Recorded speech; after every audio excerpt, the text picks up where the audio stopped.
Parliament, aspirants, my colleague Senator Murkomen, and the entire team that is here, including yourselves, for being here.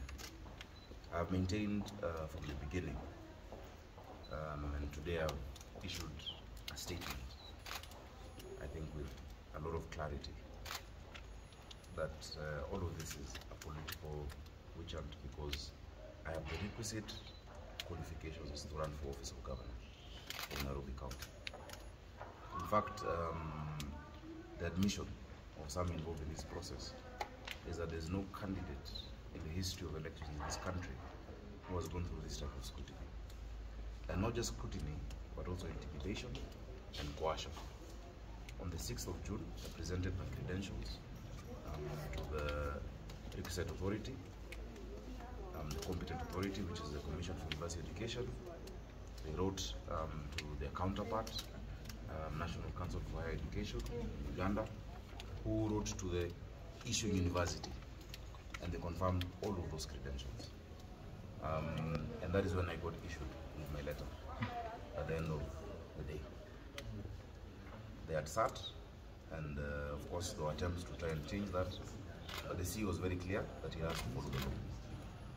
I issued that to IBC, the returning officer saw what is before him, and they gave me my nomination certificate. That is what the IBC is defending. Subsequent to that, there's been a lot that has been happening behind the scenes, including propaganda, maligning of my name, trying to dent my credibility, because those who are opposing us have realized that the only way they can capture the seat of governor of Nairobi is by me not being on the ballot. I would like to tell them this. The people of Nairobi have resolved that they want to transform our country. The common mwananchi in this city, and everybody traversing the entire social class, knows that it's time for change. I have stood for these people for the last 5 years as senator. I have brought motions, I have done my work, and I've presented myself to the people directly.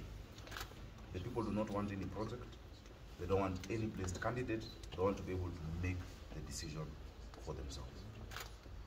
Even today we've seen the levels to which the state has gone to try and stop my candidature, including sending ministry officials, sending the High Commission to try and intimidate this institution. The institution has stuck with what they have said. I would like to urge those detractors, whoever they might be, including those that I have mentioned earlier, let the people decide. Let the people make their choice. Yes. Nairobians will choose their governor. Yes. The governor of Nairobi will not be chosen through the court, will not be chosen through boardrooms, will not be chosen by the powers that be. But the real power that be is the 2.5 million voters in Nairobi City County. For the first time today, I've had to address my former party leader, who is the President Uhuru Kenyatta. A man I respect, a man I credit to the Lord that I have been able to do. We have worked together, our journey has been long. And I told him that back then, even before I was chairman of TNA, I did everything in my ability for his career. But now he's doing everything in his ability to finish mine at age 37. It is well, there is a God. I stand by the truth, and I tell my supporters, I have the requisite qualification, and I am sure that our march is unstoppable, our faith is unshakable, and our victory will be inevitable. We shall make